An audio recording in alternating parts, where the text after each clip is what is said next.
Hello दोस्तों, नमस्कार मेरे सीबीसीडी के साथियों। कैसे हैं आप सब? उम्मीद है आप सभी अच्छे होंगे और आप सभी की तैयारी भी बहुत ही शानदार चल रही होगी। दोस्तों, जैसा कि आप सभी को मालूम है कि सीबीसीडी का एग्जाम बहुत नजदीक है और हम आपके लिए जो कंप्यूटर के क्वेश्चनों की सीरीज ला रहे हैं, बहुत ज्यादा महत्वपूर्ण और इंपॉर्टेंट क्वेश्चन है दोस्तों। तो चलिए देर ना करते हुए आज हम इस क्लास में आपके साथ डिस्कस क्या करेंगे दोस्तों, कि टाइपिंग किस प्रकार आपको करना है, हिंदी इंग्लिश की कैसे तैयारी करना है, कम दिन बचे क्या पढ़े क्या ना पढ़े, सब हम आपको इस क्लास में बताएंगे। बस बने रहिए क्लास के लास्ट तक। तो पहले कुछ क्वेश्चन को देख लेते हैं दोस्तों। क्वेश्चन क्या कहते हैं हमारे, निम्नलिखित में से कौन सी शॉर्टकट की का उपयोग कंप्यूटर को रीबूट करने के लिए किया जाता है। आपसे क्वेश्चन क्या पूछ रहा है यहाँ पर, तो रीबूट करने की शॉर्टकट की आपसे पूछ रहा है दोस्तों।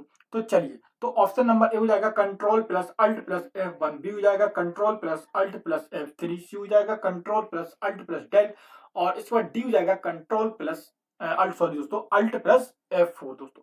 तो मैं आपको बता दूं यहाँ पर दोस्तों, कि देखिए जो हमारी एक सेकेंड, ये रोज डिस्टर्ब करने लगा है लगता है। चलिए, तो कंप्यूटर को रीबूट करने की जो हमारी शॉर्टकट की होती है दोस्तों, वे क्या होती है हमारी। चलिए, ये आ गया हमारा क्वेश्चन। तो कंप्यूटर को रीबूट करने की जो शॉर्टकट की हमारी, वह है हमारी कंट्रोल CTRL, यानी control plus alt plus del, ठीक है ना। तो ये हमारी कंप्यूटर की जो रिबूट करने की शॉर्टकट की है। क्लियर है? यहाँ तक दिक्कत तो नहीं किसी को? चलिए, अब बढ़ जाते हैं जल्दी से हम अपने अगले क्वेश्चन, यानी अपने 32वें नंबर के क्वेश्चन की, और उसको भी हम जल्दी से देख लेते हैं। क्वेश्चन क्या कहता है, पूरे डॉक्यूमेंट या टेक्स्ट को सिलेक्ट करने के लिए किस शॉर्टकट की का उपयोग किया जाता है। मान लीजिए अगर आप टाइपिंग कर रहे हैं एमएस वर्ड पर और आपने बहुत सारा लेटर टाइप कर लिया है, मैटर आपके पास आ गया है। अब आप पूरी को सिलेक्ट करना चाहते हैं और दूसरी फाइल पर कॉपी करके पेस्ट करना चाहते हैं। तो आप क्या करेंगे दोस्तों, तो चार ऑप्शन पहले देख लेते हैं। Control plus P, control plus B, D हो जाएगा कंट्रोल प्लस बी, और डी हो जाएगा कंट्रोल प्लस ए। तो याद रखिए, पूरे डॉक्यूमेंट या टेक्स्ट को सिलेक्ट करने की जो शॉर्टकट की है वह CTRL प्लस, यानी दोस्तों क्या हो जाएगा, CTRL प्लस ए, यानी कंट्रोल ए से पूरे डॉक्यूमेंट या टेक्स्ट को एक बार में ही सिलेक्ट किया जा सकता है। आपके पास जितनी चाहे पेज हो, उनका जितना भी डेटा उसमें आपने टाइप किया होगा, अगर आप कंट्रोल ए प्रेस कर देते हैं दोस्तों, तो फिर सारा का सारा डेटा सिलेक्ट हो जाएगा। कंट्रोल पी से आप जानते हैं प्रिंट होता है, बी से पेस्ट होता है, और हमारा जो है बी से क्या होता है, बोल्ड होता है। जो आप लेटर टाइप करते हो, बोल्ड में क्या हो जाता है, थोड़ा सा मोटा हो जाता है। क्लियर है यहाँ तक? चलिए, अगर इन क्वेश्चनों को लेकर आपके मन में कोई भी डाउट्स होता है, कोई भी कंफ्यूजन होता है, तो आप बिल्कुल हमसे पूछ सकते हैं दोस्तों। चलिए बढ़ जाते हैं अगले क्वेश्चन को, यानी अपने 33वें नंबर का क्वेश्चन क्या कहता है, कि किसी डॉक्यूमेंट को सेव करने के लिए किस शॉर्टकट की का उपयोग किया जाता है। अगर आपके पास, मान के चलिए आपने टाइपिंग कर लिया है एमएस वर्ड पे, बहुत सारा टाइप कर लिया, और आप चाहते हैं कि मैं कल भी इसी मैटर पे टाइप करूं, जो आपकी फाइल जो आपने टाइप किया इसी लेटर के नीचे से और मुझको टाइप करना है, तो आप उसको फाइल सेव करना पड़ेगा। तो उसकी शॉर्टकट की पूछ रहा है कि आप सेव कैसे करोगे। ऑप्शन नंबर ए हो जाएगा कंट्रोल ए, बी हो जाएगा control B, sorry sorry B हो जाएगा कंट्रोल एस, सी हो जाएगा यहाँ पर हमारा कंट्रोल एफ, और डी हो जाएगा कंट्रोल आर। तो याद रखिए, किसी भी डॉक्यूमेंट को सेव करने की जो शॉर्टकट की होती है वे कौन सी होती है, CTRL दोस्तों। क्या होती है, CTRL प्लस एस, यानी कंट्रोल एस के द्वारा आप किसी भी फाइल को सेव कर सकते हैं एमएस वर्ड में दोस्तों। क्लियर है यहाँ तक? कंट्रोल एस दबा दीजिएंगे, आपके पास सेव का ऑप्शन आ जाएगा, फिर आप जिसको जिस नाम से उसको सेव करना है सेव कर सकते हैं। कंट्रोल ए से आप समझिएगा क्या होता है, पूरा डॉक्यूमेंट सेव होता है। कंट्रोल एस से फाइल को सेव करते हैं। कंट्रोल एफ से क्या होता है, फाइंड एंड रिप्लेस का ऑप्शन खुलता है। और कंट्रोल आर से क्या होता है, ये आप बताइए कमेंट बॉक्स में। चलिए, 34वें नंबर का क्वेश्चन देख लेते हैं। 34वें नंबर का क्वेश्चन क्या कहता है, कि सीपीयू और मेमोरी कहाँ स्थित होते हैं। अब आपको से क्वेश्चन क्या पूछा जा रहा है, कि जो सीपीयू और मेमोरी होते हैं वे कहाँ पर स्थित होते हैं। लेकिन उस क्वेश्चन का आपको आंसर बताने के बाद दोस्तों, आप सभी से रिक्वेस्ट ये है कि प्लीज अगर आप चैनल पर नए हैं तो प्लीज हमारे चैनल को सब्सक्राइब कीजिए, बेल आइकन को ऑन कीजिए, ताकि क्लास का नोटिफिकेशन सबसे पहले आपके पास पहुंचे दोस्तों। आपके सपोर्ट और सहयोग से ही हमने ये सीबीसीडी की क्लासेस को दोबारा स्टार्ट किया है, और हम चाहते हैं कि आप लोग जितना ज्यादा हो सके क्लास को शेयर कीजिए, लाइक कीजिए और सब्सक्राइब कीजिए। ठीक है ना? चलिए, क्वेश्चन को देख लेते हैं, सीपीयू और मेमोरी कहाँ स्थित है। ऑप्शन नंबर हो जाएगा मदरबोर्ड, बी हो जाएगा यूपीएस, सी हो जाएगा कंप्यूटर मेमोरी, और डी हो जाएगा हार्ड डिस्क दोस्तों। तो मैं अगर आपको बता दूं यहाँ पर सीपीयू और मेमोरी कहाँ पर स्थित होते हैं, तो मदरबोर्ड में स्थित होते हैं। कहाँ पर स्थित होते हैं दोस्तों, मदरबोर्ड में स्थित होते हैं दोस्तों। Clear? Option number A is the right answer हो जाएगा।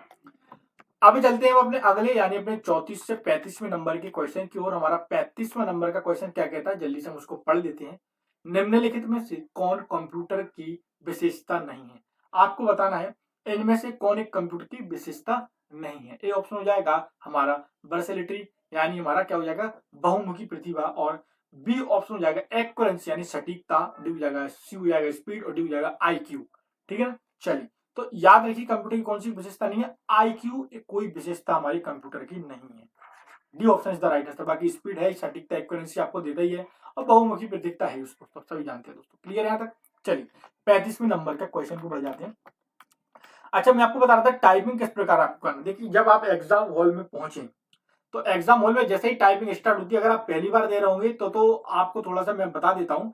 जैसे ही आप हॉल में पहुंचेंगे दोस्तों, और हॉल में जैसे ही टाइपिंग स्टार्ट होगी तो बहुत सारे कीबोर्डों की आवाज आ जाएगी। कहीं ऐसा ना हो कि आप उस आवाज सुनकर आप थोड़े से कंफ्यूज हो जाएं या आपको थोड़ा अजीब लगे, तो उस पर ध्यान नहीं देना है। आपको अपना जो मैटर सामने लिखा हुआ है, हिंदी का हो या इंग्लिश का हो, उसको पढ़ते जाना है और उसको आपको टाइप करते जाना है। जैसे लिखा है द एंड ऑफ द, उसको मन में पढ़ना है।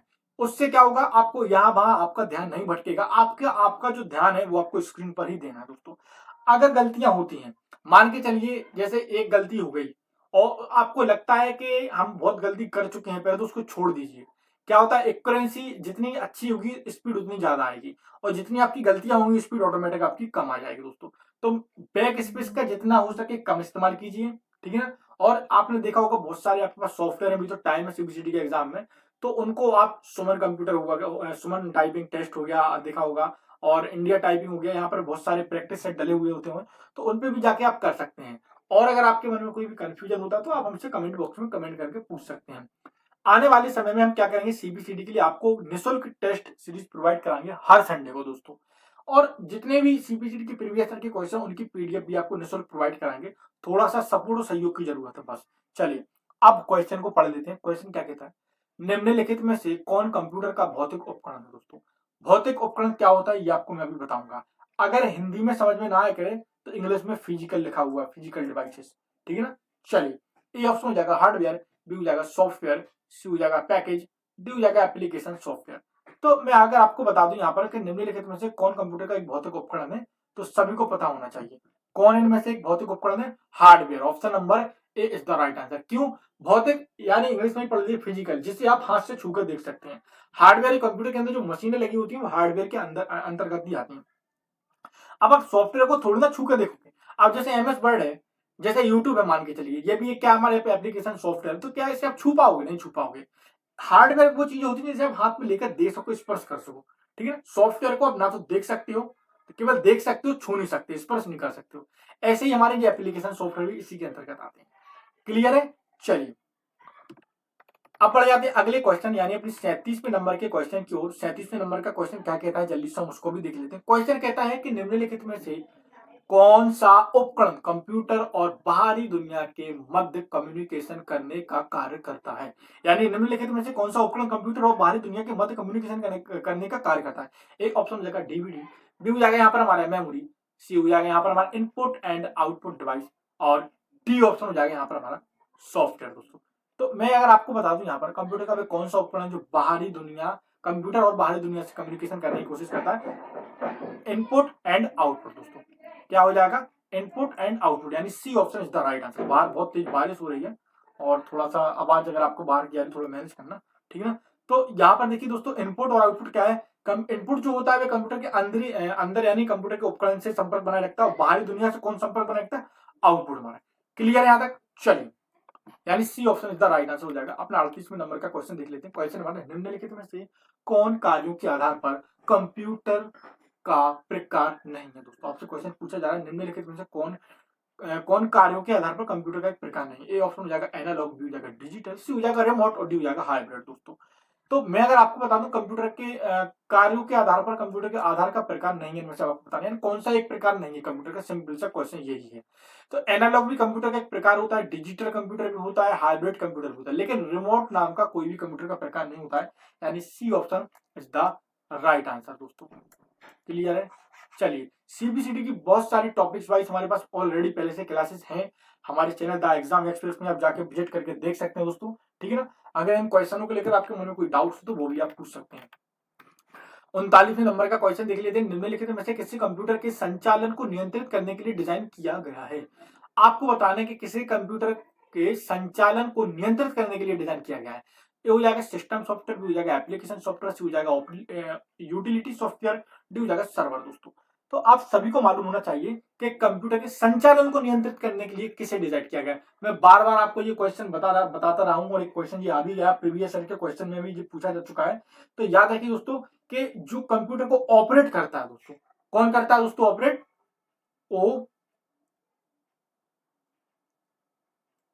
ओएस, ऑपरेटिंग सिस्टम दोस्तों, जो कंप्यूटर को ऑपरेट करता है, जो उसको देखता रहता है।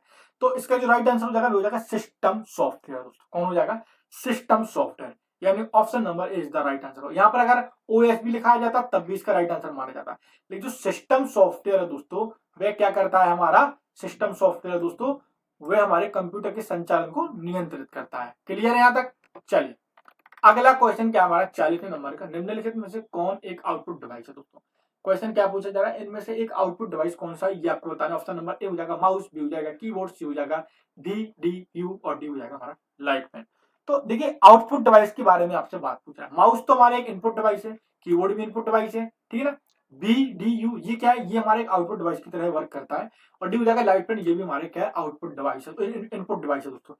इनपुट डिवाइस माउस हो गया, इनपुट डिवाइस हमारा कीबोर्ड भी हो गया, लाइट पेन भी हमारा इनपुट डिवाइस है। पूछा क्या गया था? आउटपुट डिवाइस क्या है? तो वी डी यू हमारे एक आउटपुट डिवाइस होता है। ये क्या होता है? स्क्रीन पर आता है दोस्तों। क्लियर है यहाँ तक?